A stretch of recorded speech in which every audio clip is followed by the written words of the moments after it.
तो स्टार्ट करते हैं हम अपने डिस्कशन को। So in our previous session we discussed till question number 60। कल की क्लास में हमने 10 क्वेश्चन देख लिए थे अपने। मैं एक बार बताना चाहूंगा कि इस सेशन में हम क्या कर रहे हैं। हम आपके जो लास्ट ईयर यानी कि 2024 में CSL का जो एग्जाम हुआ था APSSB के द्वारा, हम उसके क्वेश्चन डिस्कस कर रहे हैं, प्रीवियस ईयर क्वेश्चन डिस्कस कर रहे हैं। And why you should go through these videos because it might be very helpful for you, just because we only have 10 more days for your exam।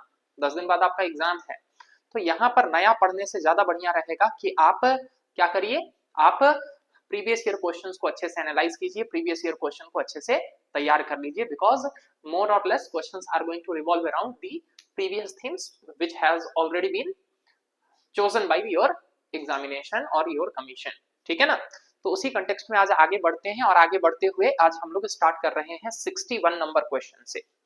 ठीक, आज हम लोग स्टार्ट कर रहे हैं कितने नंबर क्वेश्चन से? आज हम लोग स्टार्ट करने जा रहे हैं 61st नंबर क्वेश्चन से।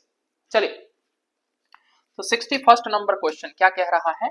ये कह रहा है कि if a rhombus has two diagonals, एक रोम्बस दे दिया है और रोम्बस के आपके दो डायगोनल हैं, ऐसा बोल रखा है। एक का लेंथ है 5 सेंटीमीटर, दूसरे का लेंथ है 8 सेंटीमीटर। तो आपसे पूछा है कि इसका एरिया बता दो। ठीक है ना। रोम्बस का एरिया निकालने का एक बड़ा ही सिंपल सा फॉर्मूला होता है। क्या होता है? Half into d1 into d2। ठीक है, half into d1 into d2। Link share कर दीजिए सब कुछ। ठीक है, तो आपके रोम्बस को निकालने का फॉर्मूला होता है half into d1 into d2। ठीक, तो d1 क्या है यहाँ पर? d1 का मतलब होता है डायगोनल फर्स्ट और d2 का मतलब होता है डायगोनल सेकंड। ठीक, तो अगर आप इसको बनाए तो ये तो 1 सेकंड का क्वेश्चन है, 10 सेकंड में बन जाएगा आराम से।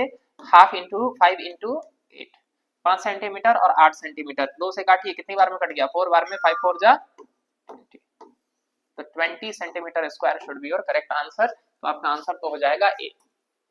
ठीक है ना। Simple formula based question. Generally आपके जो मेंसुरेशन चैप्टर से क्वेश्चन आते हैं they are mainly formula based. तो अगर आप फॉर्मूला जानते हैं तो it becomes very easier for you to deal with such questions. थोड़ा सा टाइम लेकर मैं आपको हल्का सा बता देता हूँ, ब्रीफ कर देता हूँ। एक हम रोम्बस कहते हैं, किसको है? रोम्बस एक ऐसा फिगर होता है जिसमें क्या होते हैं, आपके सारे साइड्स का लेंथ बराबर होता है। ठीक है ना, बट कोई भी इंटरनल एंगल जो होता है वो 90 डिग्री का नहीं होता है, इसी को हम रोम्बस कहते हैं। इसी के अंदर आपको डायगोनल दे रखा था, डायगोनल यानी कि ये वाला लेंथ दे रखा था आपको, यहां से यहां का लेंथ और यहां से यहां का लेंथ। ठीक है ना, ये होता है आपका डायगोनल d1 और d2। तो डायगोनल दे रखा था, तो जब डायगोनल गिवन होता है तो फॉर्मूला यही होता है आपका। ठीक है ना, half into d1 into d2। याद कर लीजिएगा, I am expecting even questions in your future exams as well. ठीक है ना, तो ये हो गया आपका पहला क्वेश्चन, 61st नंबर क्वेश्चन। मैंने आपको डिटेल में समझा भी दिया।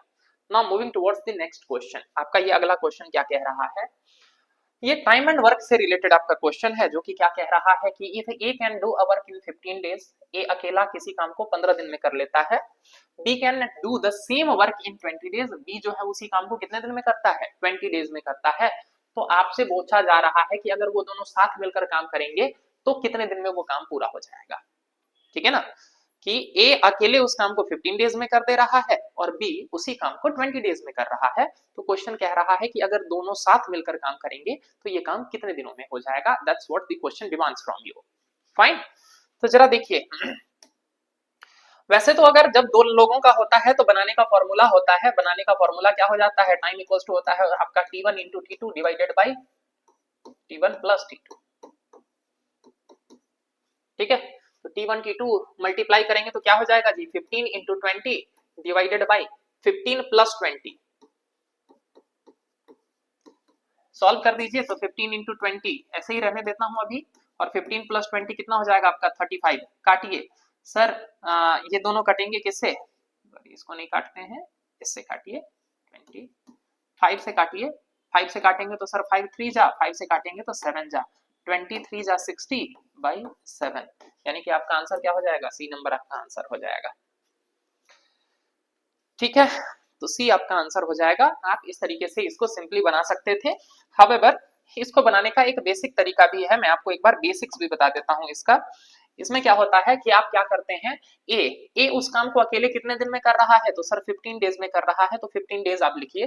बी उसी काम को कितने दिन में कर रहा है, सर 20 डेज में। फिर क्या करते हैं आप, इन दोनों का एलसीएम निकालते हैं टोटल वर्क निकालने के लिए।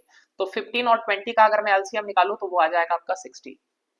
अब अगर ए 15 डेज में 60 वर्क कर रहा है तो पर डे कितना वर्क कर रहा है, 4 वर्क कर रहा है, तब ना 15 4 जा 60 आया। तो यानी कि वो पर डे 4 वर्क कर रहा है। 15 डेज में 60 वर्क कर रहा है तो पर डे 4 वर्क कर रहा है, तभी तो 15 4 जा 60। और बी जो है वो 20 डेज में 60 वर्क कर रहा है तो पर डे 3 वर्क कर रहा है, तभी ना 20 3 जा 60। ठीक है। अब क्या कह रहा है क्वेश्चन की ए और बी दोनों साथ मिलकर कर रहे हैं, तो ए एक दिन में कितना कर रहा था, 4 वर्क, और बी एक दिन में कितना कर रहा था, 3 वर्क, तो दोनों मिलकर एक दिन में कितना कर रहे हैं, 7 वर्क। टोटल वर्क कितना है, सर टोटल वर्क है 60, तो टोटल वर्क 60 है तो टाइम इक्वल्स टू क्या होता है, total work divided by 1 day work. एक दिन में ये लोग 7 वर्क करते हैं तो 60 वर्क करने में कितना दिन लेंगे, तो क्या हो जाएगा आपका 60/7। यहां से भी आपका आंसर आ गया सी। तो मैंने दोनों तरीके से आपको बता दिया है, फॉर्मूला के थ्रू भी बता दिया है, और बाकी मैंने आपको बेसिक्स भी बता दिया है कि आखिर ये क्वेश्चन कैसे डील हुआ है। I hope all of you are clear with this. ठीक है, चलिए now moving towards the next question. अगला क्वेश्चन आपका क्या कह रहा है, अगला क्वेश्चन कह रहा है आपका कि an aeroplane covers a certain distance at a speed of 240 kilometre per hour. यानी कि कोई एक एरोप्लेन है जो कि किस स्पीड पर चल रहा है, 240 किलोमीटर पर आवर के स्पीड पर 5 घंटे तक चला है, तो उसने कुछ एक डिस्टेंस कवर किया है। अब क्वेश्चन ने आगे पूछा है कि what speed must it must attain, यानी कि कितना स्पीड पर उसको चलना चाहिए कि वो इसी सेम डिस्टेंस को, ये जो पीछे जो डिस्टेंस दे रखा है, इसी सेम डिस्टेंस को इतने घंटे में ही पूरा कर दे। ठीक है, तो जब हम लोग टाइम एंड वर्क चैप्टर पढ़ते हैं तो टाइम एंड वर्क का सबसे बेसिक फॉर्मूला क्या होता है कि speed equals to distance upon time. ठीक है ना, तभी ना आप अपनी गाड़ी में क्या देखते हैं, आप अपनी गाड़ी में बोलते हैं ना कि मेरी गाड़ी कितनी स्पीड से चल रही है, सर 60 किलोमीटर पर आवर। तो 60 किलोमीटर डिस्टेंस हो गया पर आवर, यानी कि टाइम हो गया, तो स्पीड इक्वल्स टू क्या होता है, स्पीड इक्वल्स टू हो जाता है आपका distance upon time. Fine enough. Now देखिए, पहले तो हमको क्या निकालना पड़ेगा, ये डिस्टेंस निकालना पड़ेगा, क्यों, क्योंकि हमको स्पीड दिया हुआ है और टाइम दिया हुआ है। तो स्पीड और टाइम का यूज करके हम डिस्टेंस निकालते हैं। तो इसी फॉर्मूला से अगर मैं डिस्टेंस निकालना चाहूं तो डिस्टेंस इक्वल्स टू क्या हो जाएगा, स्पीड इनटू टाइम। ये टाइम इधर जाकर मल्टीप्लाई हो गया है, तो मैं डिस्टेंस निकाल लेता हूं। 240 किलोमीटर पर आवर की स्पीड से ये लोग चल रहे थे, मतलब ये प्लेन जो है ये चल रहा था 240, कितने घंटे तक चला, सर 5, तो कितना हो जाएगा 240 5 जा 120 पर 1 0, यानी कि टोटल डिस्टेंस कवर किया है उसने कितना, 1200, इतना डिस्टेंस कवर किया है। अब कह रहा है कि इसी सेम डिस्टेंस को कवर करना है कितने देर में, इतने घंटे में कवर करना है, तो स्पीड बताओ। यानी कि अब मेरे को फिर से नया स्पीड निकालना है जिसमें मेरे पास डिस्टेंस है, डिस्टेंस कितना है 1200, और टाइम दिया हुआ है कितना 1 होल 2/3। अब 1 होल 2/3 को आपको सॉल्व करना आता है, मिक्स्ड फ्रैक्शन को कैसे नॉर्मल फ्रैक्शन में कन्वर्ट करते हैं, तो हम इस मिक्स्ड फ्रैक्शन को नॉर्मल फ्रैक्शन में कन्वर्ट कर लेते हैं। 3 1 जा 3, 3 + 2 कितना हो जाएगा जी 5/3। तो डिस्टेंस अपॉन टाइम है ना, तो डिस्टेंस तो लिख दिया है, अपॉन टाइम यानी कि 5/3। बस इसी को सॉल्व कर देना है। इसको अगले लाइन में मैं ऐसे लिख सकता हूँ, नीचे वाला ऊपर जाके मल्टीप्लाई हो जाता है, तो 1200/3 × 5। 5 से इसको काटिए, 5 से काटेंगे तो कितना हो जाएगा, 5 2 जा 10 और 20, यानी कि 5 4 जा 20 और 1 0 की जगह 1 0, 24 3 जा 72, यानी कि 720 किलोमीटर पर आवर की स्पीड से जब ये चलेगा तब वो इस डिस्टेंस को इतने टाइम में कवर कर देगा, यानी कि D should be your correct answer. ठीक है, जरा फिर से देखिए, मैं फिर से आपको इस क्वेश्चन को एक बार हल्का ब्रीफली बता देता हूं। ये क्वेश्चन क्या कह रहा था कि आपको दे रखा था कि इतना किलोमीटर पर आवर की स्पीड से चल रहा है, इतना टाइम चला है, तो कुछ डिस्टेंस कवर किया है। तो पहले क्या किया हमने, हमको स्पीड दिया हुआ था, टाइम दिया हुआ था, तो स्पीड और टाइम का यूज करके हमने डिस्टेंस निकाल लिया है कि कितना डिस्टेंस चला है। तो क्वेश्चन सेकंड पार्ट में बोल रहा है कि उसी सेम डिस्टेंस को इतने घंटे में कवर करना है तो कितने स्पीड पर चलेगा। तो पहले मुझे डिस्टेंस तो निकालना पड़ेगा ना, तो मैंने डिस्टेंस निकाल लिया है, फॉर्मूला सिंपल है। ठीक है ना, इसी फॉर्मूला का यूज करके। अब जब मुझे डिस्टेंस पता चल गया है तो अब मुझे फिर से स्पीड निकालना है कि इतने घंटे में कितना स्पीड पर चले कि वो डिस्टेंस कवर हो जाए। तो नया स्पीड निकालने के लिए क्या किया मैंने, डिस्टेंस अपॉन टाइम, इसको सॉल्व किया है तो 5/3, और फिर उसके बाद आगे मैंने कैलकुलेशन किया और कैलकुलेशन करके मेरा स्पीड आ गया जो कि कितना था, 720 किलोमीटर पर आवर। ठीक है, आई होप आप लोगों को मेरी बातें समझ में आ रही है। एक बार आप लोग चैट में बताइएगा, ठीक है ना।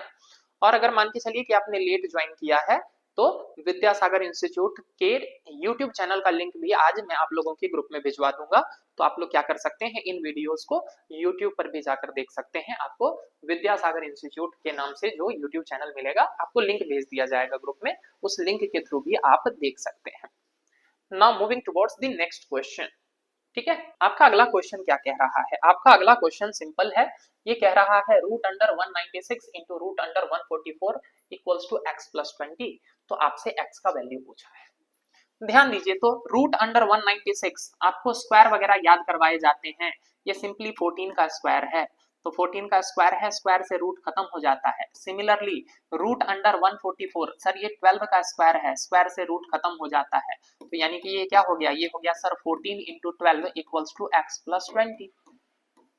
अब 14 इंटू 12 कितना हो जाएगा, 12 4 जा 48 का 8 कैरी 4, 12 1 जा 12, 12 plus 4 16 equals to x plus 20।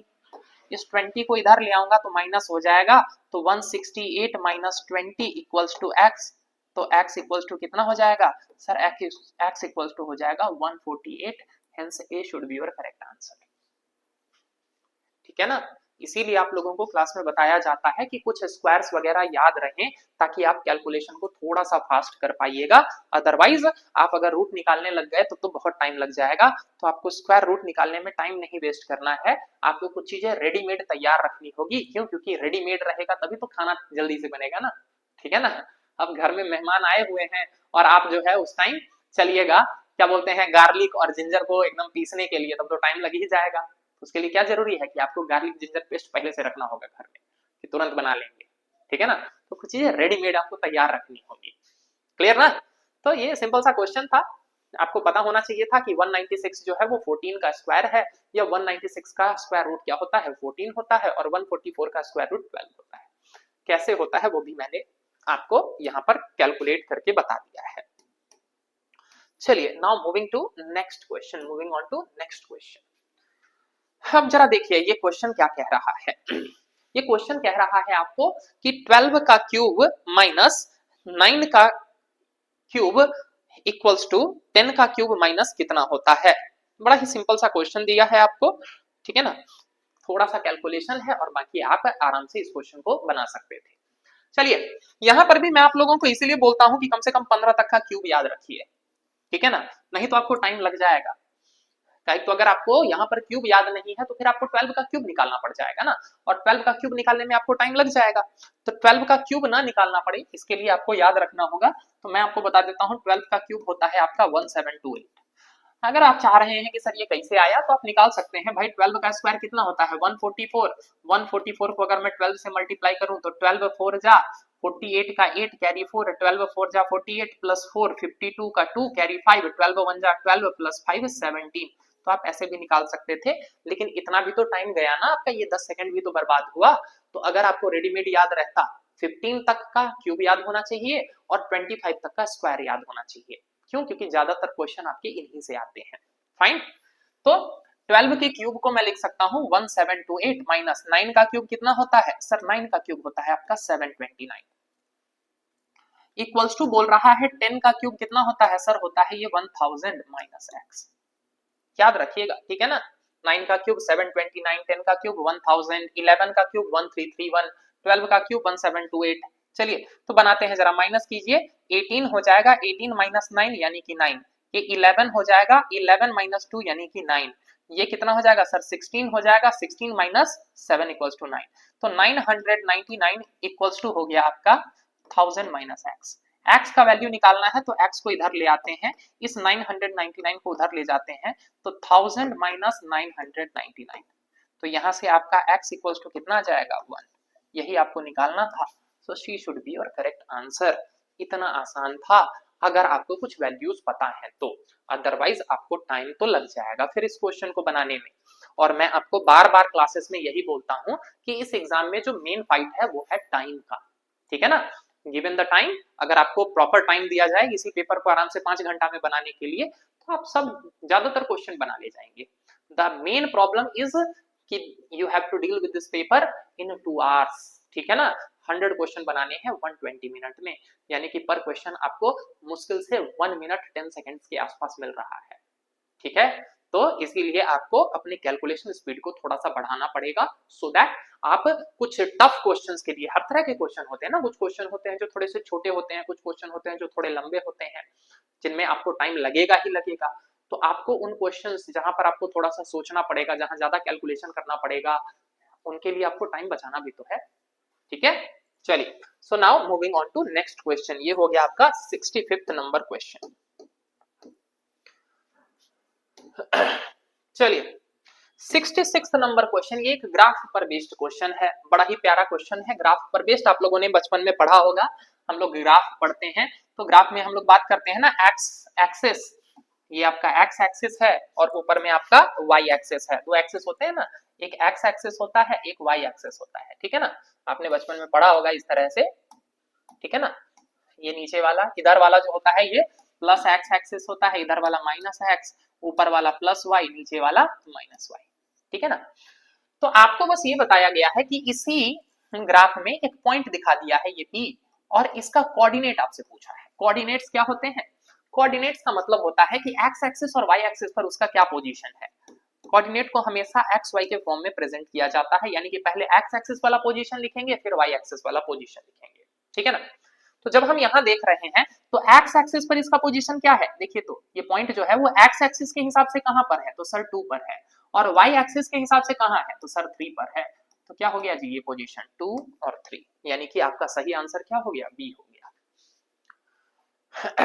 ठीक है, देख रहे हैं कितना आसान क्वेश्चन है अगर आपको बेसिक्स पता है तो, ठीक है ना। अदरवाइज आप इस फोटो को ही देखते रह जाएंगे कि आखिर इसमें पूछना क्या चाह रहा है, लेकिन अगर आपको पता है तो आपके लिए ये सेकंडों का क्वेश्चन है। तो this is how you can solve this question, इस तरह से आपका ये 66 नंबर क्वेश्चन भी हो जाता है, ठीक है। Now moving on to next question, 66 के बाद हम बढ़ रहे हैं 67th नंबर क्वेश्चन की तरफ। 67th नंबर जो आपका क्वेश्चन है ये एक पाई चार्ट से रिलेटेड है। हम अपनी क्लासेस में बताते हैं कि भाई आपका डेटा इंटरप्रिटेशन डीआई बहुत इंपॉर्टेंट सेक्शन हो जाता है। चलिए जरा देखते हैं इस पाई चार्ट को समझने की कोशिश करते हैं। ये पाई चार्ट क्या दिखा रहा है, ये पाई चार्ट दिखा रहा है कि कोई एक मिस्टर रमेश है जो कि 6 लाख रुपया पर एनम कमाता है, तो उसी का अलग अलग एक्सपेंडिचर के बारे में यहाँ पर दे रखा है कि इस 6 लाख में से 20% उसका हाउस रेंट में चला जाता है, 20% उसका सेविंग होता है, 10% स्कूल फीस चिल्ड्रन का फी होता है और 50% अदर एक्सपेंडिचर होता है, ठीक है ना। तो यहाँ पर आपको पाई चार्ट दे रखा है और फिर उसके बेसिस पर आपसे क्वेश्चन पूछा है कि what is the annual saving of mister Ramesh, यानी कि मिस्टर रमेश की एनुअल सेविंग कितनी है, ये आपसे पूछा है। ध्यान दीजिए बड़ा आसान है, आप चाहे तो बिना पेन उठाए भी बना सकते हैं। अपनी क्लासेस में हम लोग ये एक्सरसाइज करवाते हैं और कल की क्लास में भी मैंने आपको ये बात बताया था। क्या करना है, 6 लाख पूरा है, उसका कितना 20% निकालना है, सेविंग कितनी है 20%। कल की क्लास में बताया था कि 10% निकालने के लिए क्या करो, पीछे से एक जीरो हटाओ, तो 6 लाख के पीछे से एक जीरो हटाएंगे तो कितना बचेगा सर, 60,000 बचेगा। तो 10% कितना हुआ 60,000, हमको क्या चाहिए 20%, तो यानी कि 60,000 का डबल, तो आंसर कितना हो जाएगा आपका, आंसर हो जाएगा सर 1,20,000। पेन भी उठाने की जरूरत नहीं है, बाकी अगर आपको सर पेन उठा के ही बनाना है तो क्या कीजिए, 6 लाख का क्या कीजिए 20% निकालिए। 20% का मतलब होता है 20/100, 2 जीरो से 2 जीरो गया, 6 2 जा 12, 1 2 3 4, 4 जीरो लगा दीजिए, कितना आ गया, वही आ गया कि नहीं आ गया। हम अपनी क्लासेस में इस चीज का ख्याल रखते हैं क्या, कि आप मेंटली इतने शार्प हो सके कि ये सब कैलकुलेशन आप अपने दिमाग में कर सकें। सिंपल सी बात है, जितना फास्ट कैलकुलेशन आप अपने दिमाग में कर पाइएगा उतना ही आप टाइम बचा पाइएगा, और इस एग्जाम में टाइम ही सब कुछ है, ठीक है। चलिए now moving on to next question, ठीक है ना। इसी पाई चार्ट से मुझे जहां तक लग रहा है अगला क्वेश्चन है, इसी पाई चार्ट पर है ये क्वेश्चन, ठीक है ना, क्लियर। ये क्वेश्चन क्या कह रहा है कि मुझे रेशियो बताना है, किस चीज का रेशियो बताना है, मुझे रेशियो बताना है कि amount spent on other expenditure का रेशियो बताना है किसके साथ, 2/3 of house rent and 1/3 of school fee together, 2/3 of house rent and 1/3 of school fee together. मैं थोड़ा सा पीछे जाके वो फोटो दिखाता हूं आपको, ठीक है ना। क्वेश्चन कह रहा था कि अदर एक्सपेंडिचर का रेशियो बताना है किसके साथ, 2/3 of house rent H R लिख रहा हूं, house rent plus 2/3 of house rent plus 1/3 of क्या था, स्कूल फी ना, 1/3 ऑफ स्कूल फी टुगेदर। यही मुझे रेशियो निकालना था कि अदर एक्सपेंडिचर का 2/3 of house rent plus 1/3 of school fee, ये रेशियो मुझे बताना था। चलिए जरा सॉल्व करके देखते हैं इसी को। इसको अगर मैं सॉल्व करूं तो अदर एक्सपेंडिचर कितना है, 50%। 50% का मतलब ही सीधे होता है आधा, 50% का मतलब ही होता है हाफ, ठीक है ना। तो अगर 6 लाख पूरा कमाता है तो 6 लाख आधा कितना होगा सर, 3 लाख होगा, ठीक है ना। लिख देता हूं आपके लिए ताकि खुश रहें आप कि सर हाँ पूरा खोल के लिखिए। आगे 2/3 of house rent, house rent 20% है, अभी जस्ट आपने 20% का वैल्यू निकाला था, 20% कितना होता है सर, 20% था 1,20,000, तो 2/3 ऑफ का मतलब multiply plus 1/3 of school fee, तो 1/3 स्कूल फी कितना है जी 10%, 6 लाख का 10% कितना हो जाएगा सर, 6 लाख का 10% हो जाएगा 60,000, फाइन। सॉल्व कर लीजिए, 3 से काटेंगे तो कितनी बार में कटेगा सर 40,000, और यहां 3 से काटेंगे तो कितनी बार में कटेगा सर 20,000, तो 40,000 इंटू 2 यानी कि कितना हो जाएगा 80,000 और प्लस 20,000, तो 80,000 प्लस 20,000 कितना हो गया, इधर भी हो गया 1 लाख, इधर है 3 लाख, रेशियो पूछा है ना, तो लाख से लाख कट गया यानी कि रेशियो हो गया आपका 3:1। तो आपका सही आंसर क्या हो जाना चाहिए इस क्वेश्चन में, आपका सही आंसर हो जाना चाहिए 3:1। सिंपली बस मैंने कैलकुलेशन किया है और कुछ नहीं किया है, वो अगले पेज पर है, तो इसीलिए मैं आपको अगले पेज पर ही जाकर दिखा देता हूं कि वो क्या है 3:1। She should be your correct answer, 3:1 अभी निकाला ना, ठीक है ना। आपने देखा ना कि अदर एक्सपेंडिचर कितना था 50%, किसका 6 लाख का, तो 6 लाख का 50% कितना हो गया 3 लाख, और इसका रेशियो किसके साथ निकालना था, इस 2, ये 2 का मतलब होता है रेशियो, 2/3 ऑफ हाउस रेंट कितना था 20%, तो 6 लाख का 20% कितना हो जाएगा 2/3 ऑफ 20% यानी कि 1,20,000। सॉल्व करेंगे 3 से 4 यानी कि 40,000, 40,000 इंटू 2 यानी कि 80,000 प्लस 1/3 ऑफ स्कूल फी कितना था 10%, तो 6 लाख का अगर 10% निकालूंगा तो 60,000, 3 से काटूंगा तो कितना हो जाएगा 20,000, तो 80,000 प्लस 20,000 कितना हो जाएगा सर, 80,000 प्लस 20,000 1 लाख हो जाएगा, उधर 3 लाख है तो 3 लाख इज टू 1 लाख यानी कि 3:1। दोबारा भी बता दिया, ठीक है। चलिए now moving to next question, आपका अगला क्वेश्चन क्या कह रहा है, अगला क्वेश्चन, अच्छा ये एक ही क्वेश्चन है, एक ही क्वेश्चन से रिलेटेड ये दोनों क्वेश्चन है, चलिए जरा देखते हैं इस क्वेश्चन को। क्वेश्चन कह रहा है कि in locality there are 150 people है, it was found that 95 like burgers and 79 likes pizza, तो assuming that every person likes at least one, मतलब ऐसा है कि कम से कम दोनों में से एक चीज तो पसंद करते हैं, ऐसा कोई नहीं है जो ना तो बर्गर ही पसंद करे ना ही पिज्जा पसंद करे, ठीक है। तो फिर आपसे क्वेश्चन पूछा है, जरा देखिए ये जो क्वेश्चन है ये आपका वेन डायग्राम का क्वेश्चन है, जो मैथ्स में आप पढ़ते हैं, मैथ्स में भी वेन डायग्राम आता है, तो ये मैथ्स के वेन डायग्राम का आपका क्वेश्चन है। अब जरा ध्यान से सुनिए, 95 लोग बर्गर खाना पसंद करते हैं और 79 लोग पिज्जा खाना पसंद करते हैं, यही क्वेश्चन ने बोला है ना। तो देखिए, तो अगर मैं 95 लोगों को बर्गर खिलाऊं और फिर 79 लोगों को पिज्जा खिलाऊं तो टोटल कितना हो जा रहा है, 9 5 14 का कैरी 1, 9 7 16 प्लस 1 17, आपके लोग हो जा रहे हैं 174, लेकिन क्वेश्चन तो कह रहा है कि लोग कितने थे 150। अब ये तो वही वाली बात हो गई कि मान के चलिए क्लास में सर 20 स्टूडेंट बैठे हैं, मैं 30 चॉकलेट लेकर आया और सारे खत्म हो गए, तो इसका क्या मतलब है? इसका सिंपल सा मतलब है कि कुछ लोगों ने एक से ज्यादा लिए हैं तभी खत्म हुआ ना। तो अब 150 पीपल है, लेकिन यहाँ पर पिज्जा और बर्गर खाने वालों की जब बात हो रही है तो 174 आ जा रहा है, तो इसका मतलब कुछ लोग ऐसे हैं जो पिज्जा भी खाना पसंद कर रहे हैं और बर्गर भी खाना पसंद कर रहे हैं, यानी कि जिनको दोनों चीज ठीक लगता है। तो ऐसे क्वेश्चन को बनाने के लिए सबसे आसान तरीका होता है कि आप वेन डायग्राम बनाइए, ठीक है ना। ये वेन डायग्राम बनाया, एक तरफ हम रख देते हैं पिज्जा और एक तरफ रख देते हैं बर्गर, यानी कि ये वाला सर्कल बर्गर को रिप्रेजेंट कर रहा है, ये वाला सर्कल आपका पिज्जा को रिप्रेजेंट कर रहा है। ध्यान दीजिए कितने ज्यादा लोग हो रहे हैं सर, 74 में से अगर मैं 150 को माइनस करूं, 174 में से 150 को माइनस करूं तो यानी कि 24, यानी कि ये 24 लोग ऐसे हैं जो दोनों चीज खा रहे हैं। तो पहले तो क्या करिए, इन दोनों में बैठा दीजिए 24 को। ये 24 लोग बर्गर वाले सर्कल के अंदर भी हैं और पिज्जा वाले सर्कल के अंदर भी हैं। अगर आपको देखने में दिक्कत हो रही है तो मैं कलर कॉम्बिनेशन बदल देता हूं, पिज्जा वालों को ब्लू कलर का बना देता हूं, ठीक है ना। तो आप जरा देखिए ये जो 24 लोग हैं ये क्या है, जो पिज्जा भी खा रहे हैं और बर्गर भी खा रहे हैं, दोनों चीज खा रहे हैं, ठीक है ना। अब ध्यान से सुनिए, बर्गर खाने वाले टोटल कितने थे सर, 95 थे ना।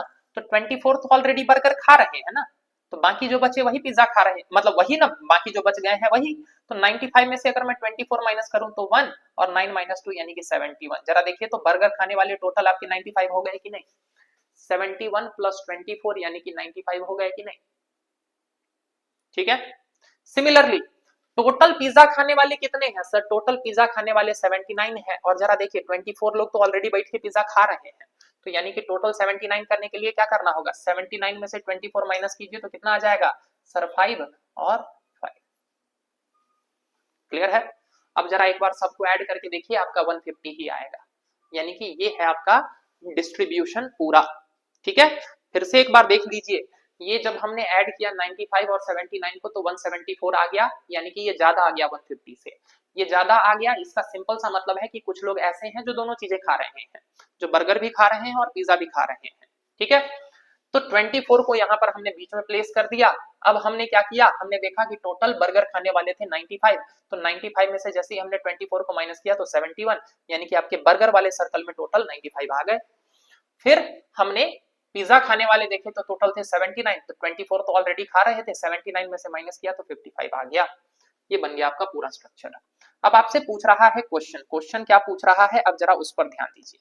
क्वेश्चन आपका पूछ रहा है कि find the number of people who like burger but not pizza, यानी कि आपको ऐसे लोगों का नंबर बताना है जिनको बर्गर तो पसंद है लेकिन पिज्जा नहीं पसंद है, तो यानी कि वो पिज्जा वाले सर्कल के अंदर नहीं आने चाहिए, केवल बर्गर खा रहे हैं ना, तो पिज्जा वाले सर्कल के अंदर नहीं आए। तो पिज्जा वाले सर्कल के अंदर कितने नहीं है, 71, तो 71 आपका आंसर होना चाहिए। 71 कहीं दिख नहीं रहा है, तो इसका मतलब नन ऑफ दीज, ठीक है ना। अब जरा देखिए ना क्या कह रहा है कि ऐसे लोगों का नंबर बताओ जो बर्गर तो खा रहे हैं लेकिन पिज्जा नहीं खा रहे हैं, तो पिज्जा नहीं खा रहे हैं यानी कि पिज्जा वाले सर्कल के अंदर नहीं होने चाहिए, तो पिज्जा वाले सर्कल के अंदर नहीं, कितने हैं बस ये 71, तो देख लीजिए 71 तो ऑप्शन है ही नहीं, तो नन ऑफ दीज होगा आपका आंसर, ठीक है। नाउ नेक्स्ट क्वेश्चन, आपका अगला क्वेश्चन क्या कह रहा है, find the number of people who like pizza but not burger, जिनको पिज्जा तो पसंद है लेकिन बर्गर नहीं पसंद है। तो बर्गर नहीं पसंद है यानी कि इस बर्गर वाले सर्कल के अंदर नहीं होने चाहिए, तो बर्गर वाले सर्कल के अंदर नहीं कितने हैं, 55, तो आपका आंसर दूसरे का क्या हो जाएगा, 55 हो जाएगा। तो इस तरीके से आप वेन डायग्राम का यूज करके इस क्वेश्चन को बना सकते थे, ठीक है ना। ऐसे बनाने के लिए तो सेट थ्योरी के थ्रू भी बनाते हैं, बट वो ज्यादा कॉम्प्लिकेट हो जाएगा आपका यूनियन इंटरसेक्शन वगैरह का यूज करके, बट दैट्स नॉट रिक्वायर्ड। आप आराम से वेन डायग्राम का यूज करके इस क्वेश्चन को बना सकते थे। तो इस तरीके से आज के भी आपके 10 क्वेश्चन हो गए, ठीक है ना।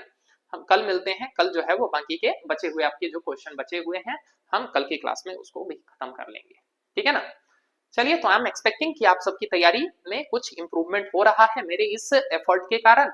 अगर आप हमारे इस एफर्ट के लिए हमें कुछ अप्रिशिएट करना चाहते हैं तो I would like you all to just share a thank in the, just write a thank in your comment in our comment box. तो आज की कहानी मैं यहीं रोकता हूँ। ऑल द वेरी बेस्ट, फिर मिलते हैं कल की क्लास में या फिर कल के सेशन में। Till then good night.